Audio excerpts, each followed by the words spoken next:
express the bad feeling and hope that someone's going to come along and give them what they want. That's a process that's running continuously in the background. And we were never taught that that's what we were doing. So we have allowed it to continue to run in the background in an unconscious way. So rather than being taught that that's what we're doing, we're taught these fake reasons for the existence of bad emotions.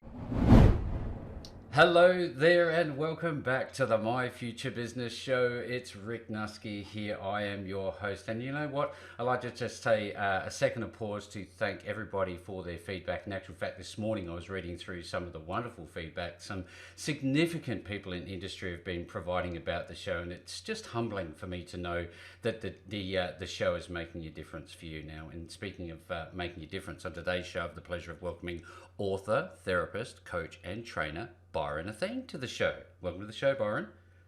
Thanks, Rick. It's a pleasure to be here. It really Absolute is. pleasure to have you here. Now, you and I, we're going to be talking about a revolutionary idea that explains the real reason why we experience bad emotions and the therapeutic approach used to both identify and overcome them. Now, what we do, it's I guess a little bit traditional for us, Byron, to spend a little bit of time learning a bit about you. So, where's home for you? Where's home? Yes. I'm not sure how well you know the UK. I live in London, Right. South London, a place called Croydon. Right. My wife used to live there, in fact. Really? Yeah, Oh, absolutely. Not in it's Croydon in the UK, but that's okay. about as much as I know. This was prior to my time, Okay. but she said she loved the place. Yeah, yeah, it's nice. I'm proud to call it home. Fantastic. Now, what do you love doing in your downtime? Do you have much downtime? Do you have any hobbies? Oh, downtime. I guess I like watching films, listening to music, playing games. Yes. Recently bought the PSVR 2, so I'm Oh, spending quite a lot of time in virtual reality. I bet. Now, do you get dizzy or feel sick like you have some sort of like seasickness almost? I heard it's like. Well, weirdly enough, I mean, because this is the second iteration of Sony's foray into VR. So the Yes. first one, a few games caused nausea, but not many. It seems like I had to almost like warm to this one a bit more because I figured that I'd jump in and it'd be the same as the first, and it's not quite. No. So it's it's it's a bit more nauseating, but I'm just having to get used to it. Yeah, Yeah. fantastic. Now, in terms of your, I guess your pastimes, do you enjoy going out for a meal occasionally? I know that you enjoy movies, and do you go out or do you have movies at home? Yeah, movies at home usually, but Yeah, yeah, my wife and I do enjoy the occasional cinema trip. yeah, absolutely. Sometimes you just got to break away. Now, I'm going to talk to you about that in a little while, because I think Yeah, it's important that we all have downtime. So, yeah. tell us a little bit about, I guess, growing up for you. Do you remember any positive experiences that you had as a child, and can you share them with us? Positive experiences. Oh God, loads.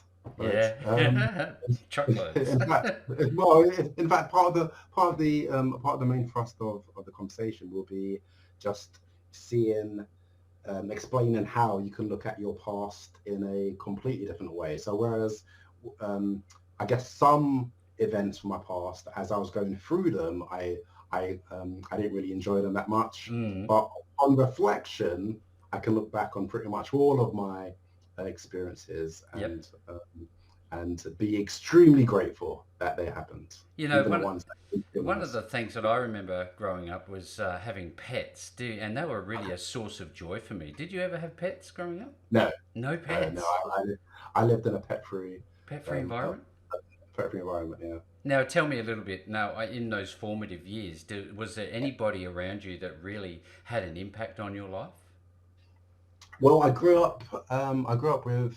So it was my mum and two brothers. So I'm the Yep. youngest of three, and it's only 1 year apart. So my brothers, Bernie and Third, they were a massive impact, and they definitely shaped my personality and my kind of intellect and stuff. So then my mum's like my hero. She's Yep. it must have been really difficult to raise three kids in a strange land um, by herself and stuff. We did have extended family members, but as far as I remember, it was pretty much a lot of the time it was her on her own. So yeah, Yes. Wow, they do an amazing job. yeah, definitely. Now, tell me a little Definitely. bit about, I guess, mentorship. I know that you're highly educated, and I'd love to talk about that in a moment. But do you value mentorship today? I guess, Mm, but I suppose again, like we're going to get into this. yep. I now have a different view about what a good mentor should actually be like, Mm. and I have, and I'm not sure how controversial this is going to sound, but but But I've just I've I've just come to I've come to see that most intellectuals, most experts, most people that we have trusted um, our kind of our more um, expert guided opinions on, mm, uh, they got it wrong. yep. So, and Oftentimes.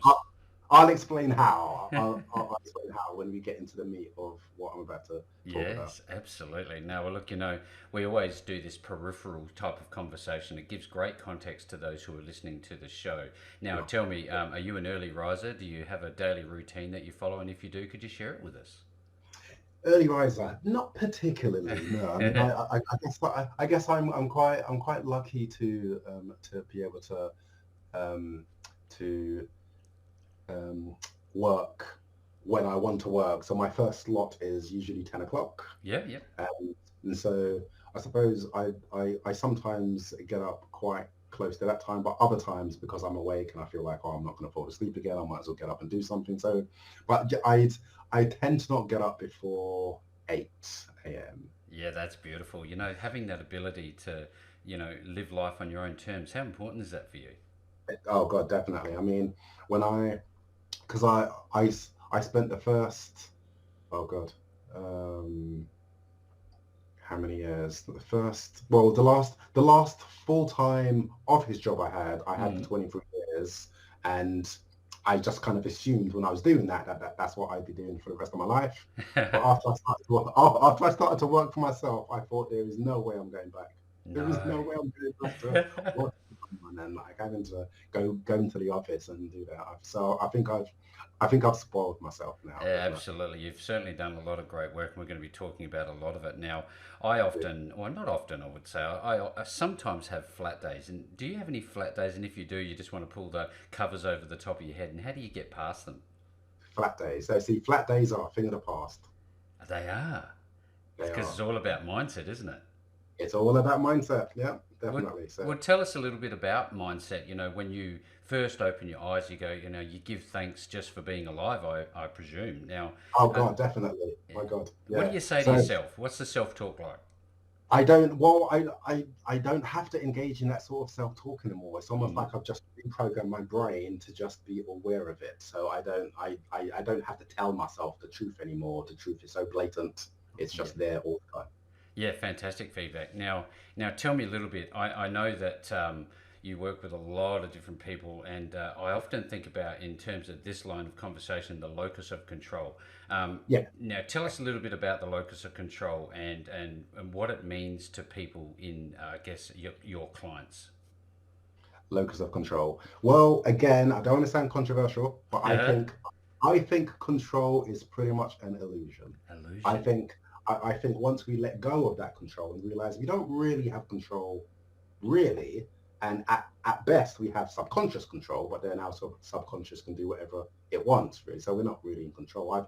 I think we can make choices and we can exert influence, but once we let go of the illusion of control, then we Mm. can be a lot happier. Because I find a lot of the time people are unhappy because they thought they were in control of something, but then when they realize they're not, that creates disturbance. Yeah, wow. Now we all live in I guess, a system, a macro system, don't we? We're bombarded by daily messaging and Yeah. people trying to influence our, I guess, perception of life. What's your view on social media and the ongoing bombardment of marketing?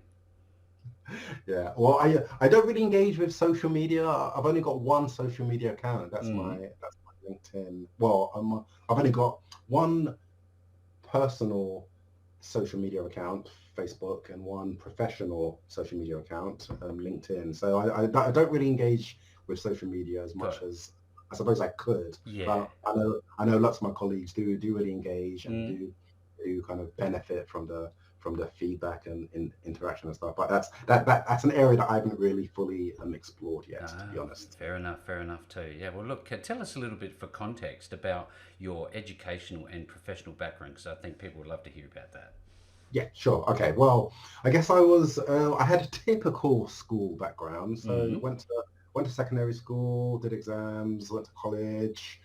Then I didn't really at that time I didn't even know what philosophy and psychology were. So I think because I was so close with my brothers, one of them found an office job, and that seemed quite easy. So I thought, well, let me try and take the easy path as well. So I followed him. I followed him into office work, Yeah, which is what I did mainly.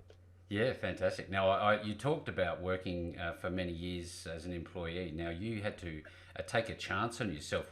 Did it feel Yeah. risky? And what do you say about risk and believing in yourself and following your dreams nowadays to those Oh who God. might not have Well, worked the path already?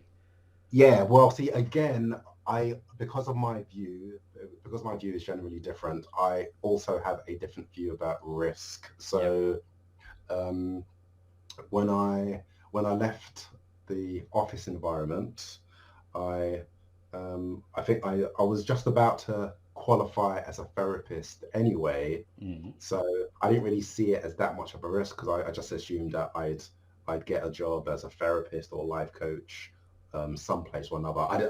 And this was pre-COVID as well, so I Hmm. kind of assumed that I'd be working for someone, but at least it would be working for someone in a job I actually enjoyed doing, as opposed to working in an office Yeah. and doing whatever. But then COVID hit, and so remote counselling became a thing, a big thing. So that's when I was able to start my own business or start my own private practice, and it was very busy straight away. So I was um, I was quite um, obviously COVID has affected a lot of people Of in course. really negative ways, but in some ways it's really helped because it has helped us connect um, as a species, I guess, in Yes. a way possibly wouldn't have been as Direct and interactive. yeah, exactly. Yeah. Now we're lucky. We've got some great technology that allows us to Yeah. do this. Is that your primary modus operandi nowadays? Is Yeah. online? Yeah, definitely. I mean, I did when I first qualified, I assumed I'd be pretty much just face to face. But then when I started to work remotely, that's the only way I work now. I don't work in a face to face way. I only work in a remote Environment. one. Now, Yeah. who's your best client? Who's your ideal client? Who are you looking to serve? Anyone, Mm. anyone, someone who wants something better, Yeah. someone who wants better. So anyone, and I know when I trained as a coach, we were definitely told to find our niche and don't be too general and blah blah blah. But I never agreed with that. I thought I'm not. I suppose from a marketing standpoint, then yeah, I guess that makes sense. But Yep. I I want to help everyone. So Yeah, look, I've got so many questions for you, Byron. So many great questions that I've come up with based on looking at your website, which we'll talk about in a moment. But tell us, what's a pluralistic practitioner? What does that mean? pluralistic. Okay. Do you know what integrative means? It sounds familiar, but you can clarify it for me. Okay, right. So an integrative counselor is a counselor who can draw on quite a few different approaches to help a client resolve issues, as opposed to sticking to one or two particular approaches. Ah, So so it's combination. almost Yep. a combination. Yeah, exactly. So pluralistic is almost pluralistic is a development of that. So it's a practitioner who's able to draw on a number of different approaches and have um, complete freedom and flexibility and hopefully skill to know which of those approaches will be most useful Ah. in helping a client to resolve an issue.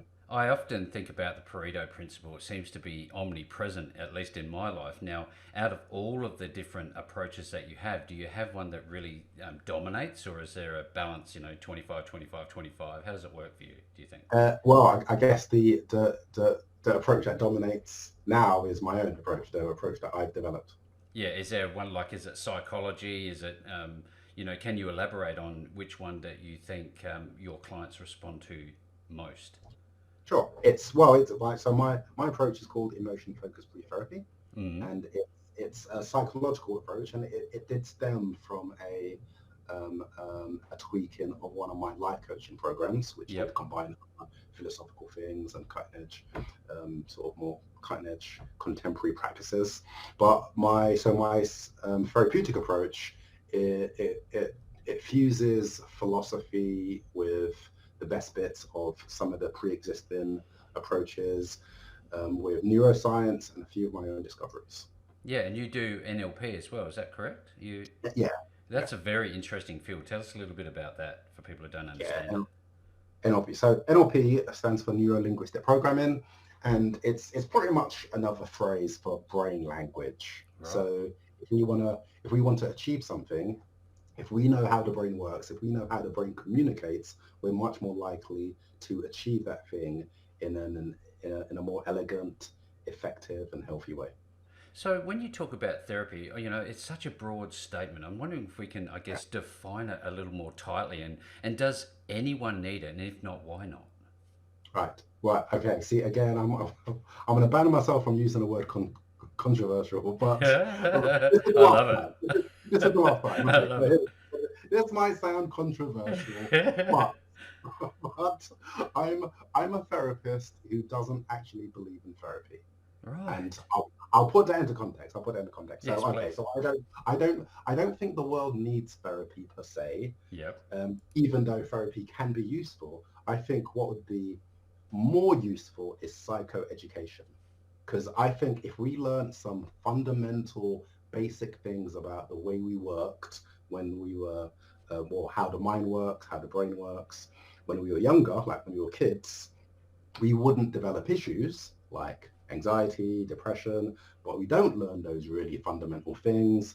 So we then grow up, we develop these issues, and therapy seeks to resolve these issues. And it's sometimes effective, sometimes not, depending on the skill of the therapist and the receptiveness of the client. So I think if we were more psychoeducation orientated, and we Hmm. taught children what they needed to know when they were really young and when they could understand, those issues wouldn't exist.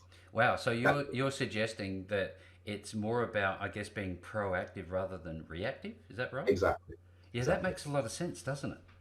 Yeah, Do you yeah, think I it think so. could? Do you I think think so. it could be embedded in the educational system from the get Oh go? God, that would Big that question. would Big question. that would be ideal. Yeah. That would be ideal. I can't imagine it will happen in our lifetime. If it does, great. If it Hmm. does, great. But I think that would take such a fundamental shift in the way the education system seems to work now. So it's unlikely. It'll be good, but Yep. unlikely. Now, tell me a Um, little bit, Byron. What happened to help you decide that philosophy and psychology was your path? Was there a moment in time that you woke up and said, you know what, this is my path? Can you recall it? I can. So you know what? Can I talk about the actual discovery, You because can then that, absolutely, absolutely, yeah, because please. that would put it into context. That Thank would you. put it Yeah. into context. Okay, here we go. So right. So when I was, in fact, you know what? Okay, so if you allow me, Rick, Oh, if you allow absolutely. me, I won't say what the discovery is. Right. I'll, if you allow, I'll take you through the type of approach I would use with a client to expose it to them. So Fantastic. I'll Yes. treat Yes, you like a please. client. So, but first, I will talk about, in answer to your question. Yep. I'll talk about the conditions that led to me discovering the thing.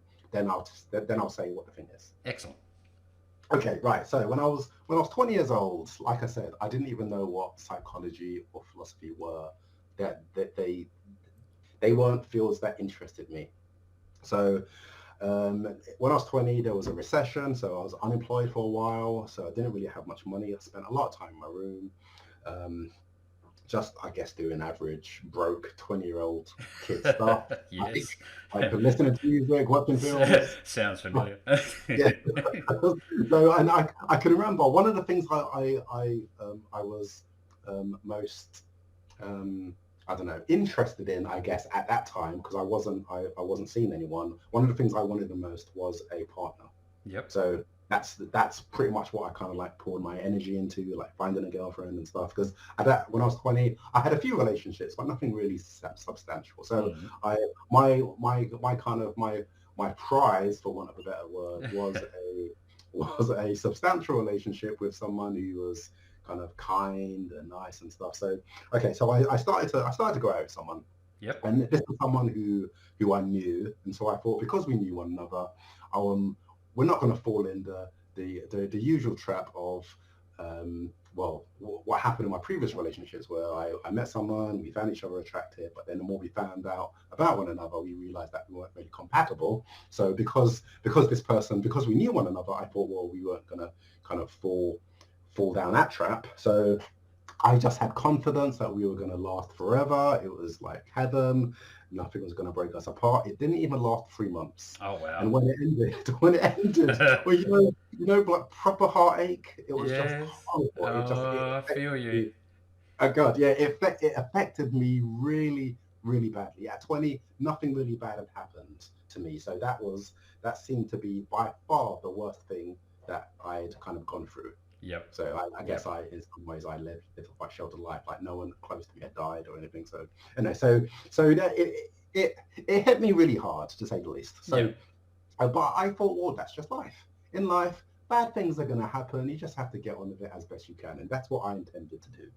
So um, like I said, I've got two older brothers who all stutter. Well, we all stuttered, but my two older brothers, they seem to grow out of their stutters, whereas mine, I made mine a core part of my personality, and I didn't Oh. really like myself because of it.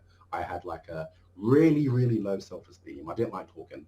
Yep. So the breakup happened. That made me feel even lower about myself. The middle brother, he had just read a book called Psycho-Cybernetics, which is all about positive thinking, mental rehearsal and stuff. And Yep. so I thought, he recommended this book. He had just read it. He recommended it to me, and he thought I'd benefit from it. So I read it, and I thought, well, I was hoping to read it and benefit from the wisdom I thought it was going to provide, and I thought I was going to just feel better about my stutter. That was Mm-hmm. my Yep. that was my primary goal. Yep. That's the thing I wanted most from it. So I read the book. It didn't really help with my stutter, but it did introduce the idea to me that happiness comes from within. And Oh. that was a groundbreaking idea, because like I said, I didn't know what psychology or philosophy were. So that idea, I hadn't heard that idea before. It was groundbreaking. Because before I was exposed to that idea, I kind of assumed that people were almost emotional mirrors. If something bad happened, you'd feel bad. If something good happens, you'd feel good. So the idea that our emotions were internally generated because of our interpretations, that blew my mind. But then that made me question, if happiness comes from within, why am I making myself feel like crap because of this breakup? So then I was able to reframe the event. I was able to see it from another perspective, and Yep. I was able to feel better about it. And that put me on the path of being able to control my emotions in a much better way than I thought anyone ever could. Because after about 3 months, I found myself being able to control my emotions to the point of anything bad could happen, I was able to feel good straight afterwards. Yeah. Wow. So yeah, oh no, it was great. It was Yeah. great. So but then that made me question. Hold on, if I can feel good right after feeling bad, what's the point of feeling bad in the first place? At all. So yeah, so I started to ask people, and it seemed like no one knew the answer, because all the answers I heard didn't make sense to me and my experience. Bearing in mind, I had lost nothing in reducing my bad emotions. I gained everything because my good emotions mushroomed, almost like the bad ones were like holding it back. And by bad emotions, I mean things like uh, sadness, embarrassment, most of the ones that most people would usually agree were uncomfortable. So I know people, when I say bad emotions, people just they think, oh well, who's to say they're bad or whatever. But I'm talking about the ones that most people don't like. Yeah. So Absolutely. I, yeah, okay. So then I found myself having the same circular arguments or discussions with people who said, oh, we have bad emotion for this reason and that reason. And before long, I heard the same 10 reasons over and over again. And I Common. could easily, I could easily disprove these 10 reasons. So I thought, well, maybe no one knows. Maybe I'm never going to find out. Maybe the reason why we have bad emotions is one of the many mysteries of life. Yep. And I was happy not knowing. I was just satisfied that I wasn't doing anything that was like psychically harming myself, because I Mm. thought maybe there's a chance that there is a good reason that I'm not seeing, and I've reduced my bad emotions only to find out that I did need it for this reason. Yep. So Got so it. I was confident that that wasn't going to be the case. That wasn't Yep. going to be the case. So I was just more than happy just controlling my emotions in the way that I was going to. So there was no real change in my situation until I met someone about a year and 3 months after that. We became friends. We started talking, or we started talking, became friends, and I told her about my emotional control. She Mm. asked if I could help her control her emotions. I said, well, I could, but it's taken me a year and a half to get to this stage. If I tell you what I did, it might take you a year and a half as well. She Yep. said, well, she doesn't mind. She wasn't doing anything. So I started to help her with her emotions, but it was taking a bit too long. So I thought, okay, well, maybe let me look for the shortcut again. If I find a shortcut, maybe let me look for the real reason again. So if I find a real reason, maybe then I could use that as a shortcut, and so I could get her to my stage Mm. uh, in um, in a much shorter time than it took me to get to that stage. So again, I asked people for the reason why we had bad emotions. Again, I heard same 10 reasons that I knew didn't make sense. Yep. Again, I was frustrated that I was never going to find out, but then I saw it. Then I saw the reason, and I was like, no way can this be true.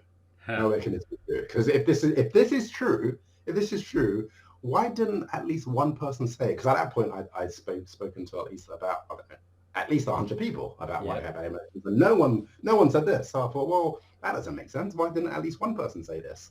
Another another thing that confused me about finding the truth. I thought, if this is true, how is it one of the great minds didn't see it? Why didn't Newton see it? Why didn't Einstein see it? Why didn't Stephen Hawking see it, or Freud? Why? How is it all those geniuses missed Didn't it, see this. but a boy from South London Did. found it? How is that possible? So that's what made me explore. That's what made me try to poke holes in it. I tried to find flaws, and I couldn't. Wow. Well, look, I can So tell you right now, you've obviously put up in the air the question. What are you talking about? What's the question? No, no, I wonder. I'm thinking along the lines of cause and effect. Is there a okay. relationship between cause and effect here? Okay, well, yeah, maybe. Okay, so here we go. So now let's mirror the process that I usually take my clients through. So, do you know what Occam's razor is? No, I do not. No. Okay, so Occam, there's a few different versions of it. The two most common versions are um, it's the idea that the truth is usually the most simple of explanations. Ah, So if you have like a few sort of versions or um, options of so-called truths, the most truthful one will probably be the one that's the most simple, the most easiest to follow, the most got simple, it, got it. the least complicated one. So that's one version of Occam's razor. Another version is to get to the truth. If you have eight options, if you're able to discount or eliminate seven of them, then the one that's left is most likely the truth. Ah, So we're gonna talk about bad emotions in an Occam's razor type way. So I'm right. going to talk about quite a few different possibilities. I'm going to eliminate the false possibilities, like the false theories that lots of people are believing to be true. So Mm. then after, I'm going to describe the truth as I see it. When I say truth, I mean the one that makes the most sense, I think, by far. The one that makes the most sense. See, That's this to me, all of this conversation comes back to this concept, this idea that I had earlier about, constantly being marketed to. Now, use the word marketing in a very loose term. It's about how yeah, people are influencing each other, and I'm yeah. wondering how is our relationship important with ourselves in terms of making decisions that are correct or the most appropriate for us. Oh Right. God, yeah. Well, I think that the relationship with ourselves is almost infinitely more important than relationship with anyone else. Mm, mm. It's yeah. So if we have a sensible, rational, healthy, helpful relationship with ourselves, then we're sorted. Yeah, We're absolutely. only not sorted when we don't have a healthy, helpful, rational, sensible relationship with ourselves, and then we can get into all types of trouble.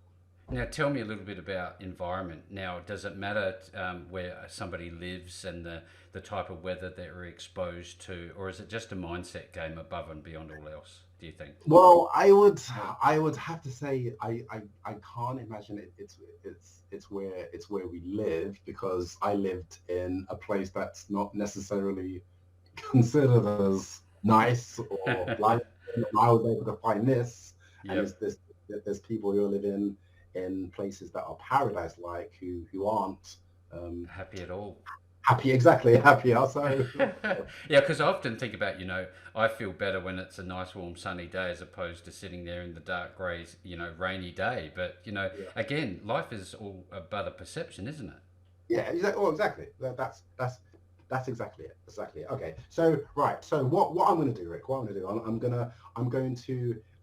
Well, first of all, do you agree? Do you agree that, since, bearing in mind, there are 10 sensible sounding reasons for the existence of bad emotions, we're not going to have time to go through all 10. No. But do you agree that if I can disprove the top three, the three I've heard by far the most, Mm. that I'm able to disprove the seven that don't make as much sense? Well, just based on the 80-20 rule, absolutely, I agree with that. Yeah, good, good. Okay, so just to save time, so what I'll do, I'll disprove the top three in detail. I'll then quickly go over three more that sound feasible, just so we're not being neglectful. Yes, yep, I'll yep, then I'll then present the truth, like I said, the one that I think makes by far the most amount of sense. yep. I'll give you the opportunity to try to disprove it, and I don't think you'll be able to. Well, Probably you not. know what? You might be the one. No one's disproved it for the last 32 years, but maybe you're the one. We'll see. Well, thank you for the credit. Okay. Here we go. That's rock and roll. Theory number one. Theory number one is called contrast theory. And that is, lots of people believe that bad emotions exist because if they didn't, the good emotions wouldn't be as good. What do you think? I actually think it's more personally, it's more chemically structured than that. I don't know Okay. necessarily that it's just a thought. I think that possibility of a person's individual makeup, Yeah. I guess their chemical construct, Yeah. has an impact on the brain and the way it operates. That's Yeah. my perception on that. So I can't really be sure whether or not it's right or wrong. Okay. Well, fair enough. Okay. So it sounds like what you're saying is that it depends more on the individual. Yes. Yeah, fair enough. Yeah. Okay, right. So just to disprove that Yes. the Yes. Yes. contrast Yeah. theory, like I said, I'm that's a loving con. this. Yeah, I love So it. okay, so the contrast theory pretty much is someone who I'll talk about three groups. So the first group is the group of subscribers. So that's the group who believes it. Who So believes it? Yep. I'll then describe um, um, two other groups who can immediately disprove it for two completely different reasons. Right. So, and that indicates that it's probably not true, because if it Not were true. true, Yep. we'd all be part of the same group. So, okay, so someone in group one enjoys a sunny day more because they're enjoying that, because they're comparing that sunny day to a rainy day. Yep. So someone in group one wouldn't want to live somewhere where it's sunny all the time, because they think they'd be bored of the sun. They would need the bad weather as a counterpoint so that they can enjoy the sunny weather more. Point of That's reference. yeah, exactly, yeah. So and there are lots of people like Yep. that. So Yep. okay, so but someone in group two doesn't need bad weather to enjoy good weather. Someone in group two can just enjoy nice weather. So Mm. someone in group two could happily live somewhere where it's hot the entire time and they wouldn't be bored. It's what they prefer. So It is what it is. exactly. So that disproves the theory that the contrast has to be there for you to enjoy, because in the Hmm. second group the contrast isn't there. Um, or it doesn't need to be there Yep. to enjoy. Yep. So someone in group three, they enjoy things less because of the contrast. So someone in group three thinks, well, what's the point of being happy on a sunny day when it's just going to rain tomorrow? So Uh, yeah, so I guess that's the more pessimistic view. So someone in group one says the contrast has to be there for them to enjoy. Someone in group two says the contrast doesn't have to be there for them to enjoy. Someone in group three says the contrast, because of the contrast, they enjoy things less. right. Yeah. Yeah, so hopefully that disproves the theory. Absolutely. Yeah. No, that breaks it down really, really well. Okay, all right. So theory number two. Theory number two is called the utility or usefulness theory, and that is, our bad emotions are there because in certain situations they serve you better than good emotions. So for example, motivation. Some people think that they are better motivated by their bad emotions than their good emotions. So if their bad emotions weren't there, they wouldn't be as motivated to improve or develop or whatever. What do you think? Are you better motivated by your bad emotions or your good emotions? I look at the cause and effect relationship between how I feel and how I respond to situations. So, Okay. I think I'm naturally oriented to being a pessimist, be Really? that right or wrong or indifferent. But that's a Okay. reality that I've come to observe. So, Fair enough. Fair you enough. know, I would say, I don't necessarily use the word motivation all that much Yeah. because I have, a goal in life, a mission, if you were, if Yeah. you like. But, it really, again, it comes down to situation for me. Sometimes it Yeah. might be, sometimes it might not be. It's Yeah. kind of on the Yeah. fence, isn't it? Yeah, that's on a fence. You highlighted the fence. You painted it. Yeah, no, Yeah, that's okay. yeah. Well, I'll go for the three groups still. Yeah, I'll yeah, go for the thank you. so someone in group one, and this is just talking about motivation because I can Yep, talk about yep. I'll give you a other. yes and no answer next time. Oh no, that's fine. I think so, Rick. The more detailed you answer, then that will surely probably echo a lot of what your listeners might be thinking as well. So please just hit me with whatever. Hit me with Okay, whatever. thanks. Yep, That'd yep. be most helpful. I I imagine. Okay, I'm so loving this conversation. Thank you. I'm good. Me too. Okay, right. So someone in group one, they can think about doing something bad to someone else. They feel guilt or shame, and then they don't do the thing. So you can say in that situation, their guilt and shame has successfully motivated them into not doing that less Got than it. ideal behavior. Yep. Yeah. Okay. So that's someone in group one. That's someone who thinks that the bad emotion had to be there so that they did the best thing. But someone in group two, they can think about doing something bad to someone else. They feel guilt or shame, but they do the thing anyway. So that proves Yes. that guilt or shame aren't effective deterrents all the time, because here that person is feeling guilt or shame, but still engaging in the unsavory act. Got it. Now, someone in group three will do the better thing because of their good emotions rather than not do the bad thing because of the bad emotions, if that makes sense. Yes, it certainly does. Yeah, Absolutely, it does. yeah. Yeah.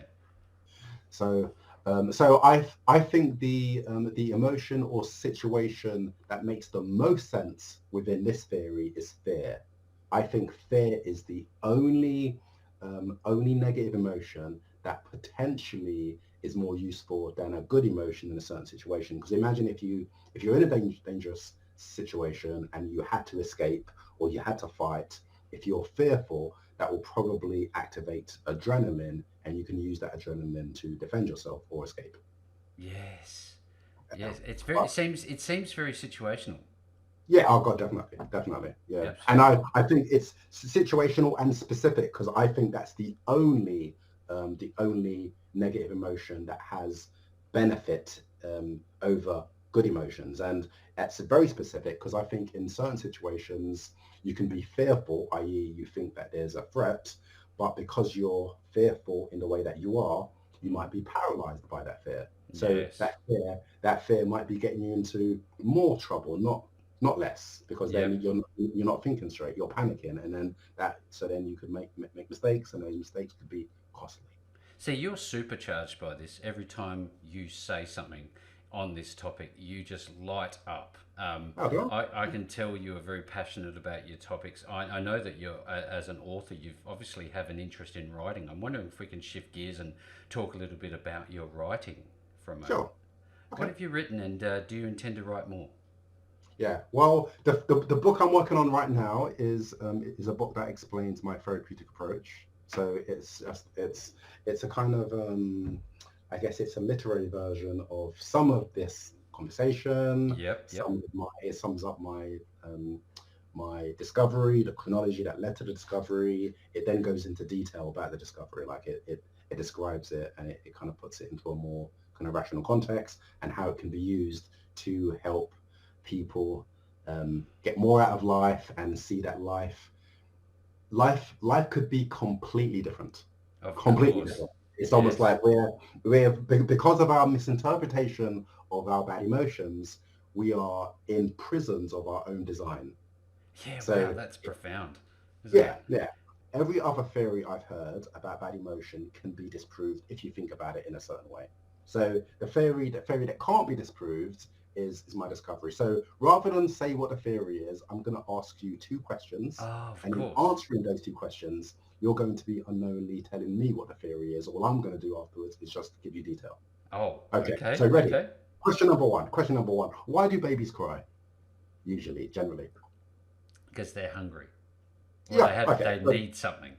yes, exactly, exactly. So a baby cries usually, generally, because there's something they need or want, and they can't communicate that need or want in any other way. Excellent. Question number two. What is a typical response to a baby crying from the caregiver or someone close to them? Well, it's exactly that. It's a response. It's providing what they consider is needed for that child at that time. Excellent.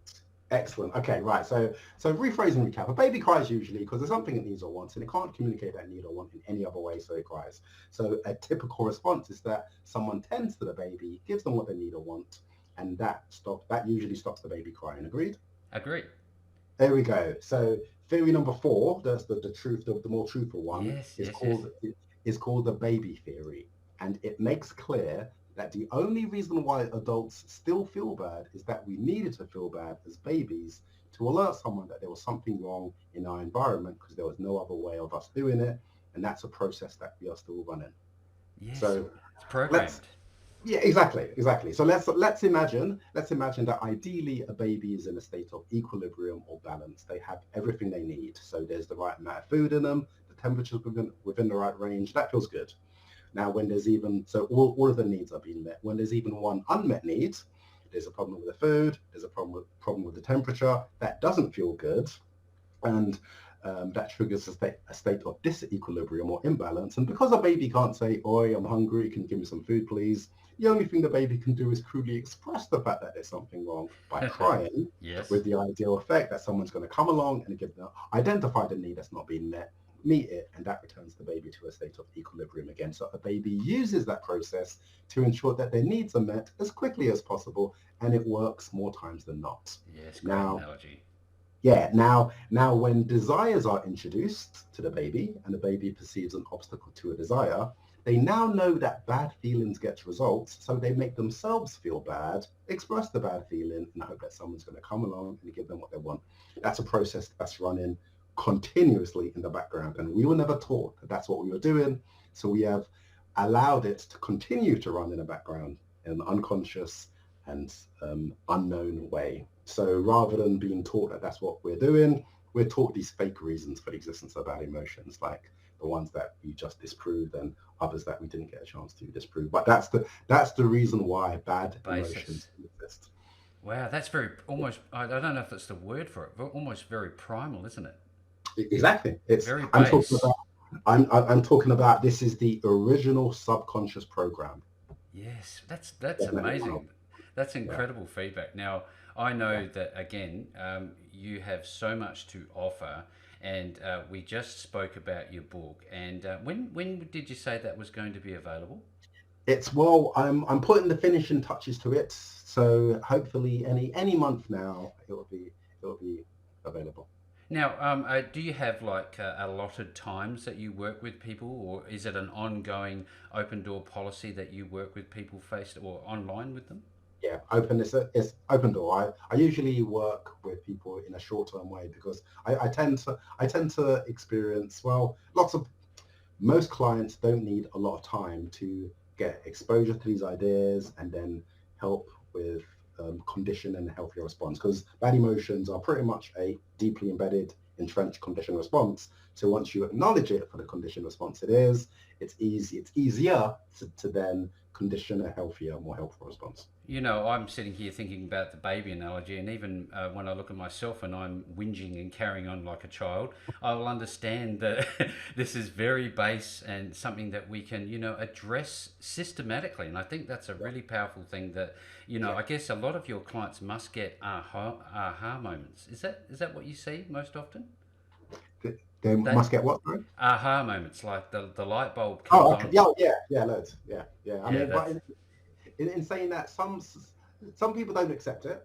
Some people say, well, I'm not a baby or whatever, but no, I think most of my clients do see the sense in it, and they do.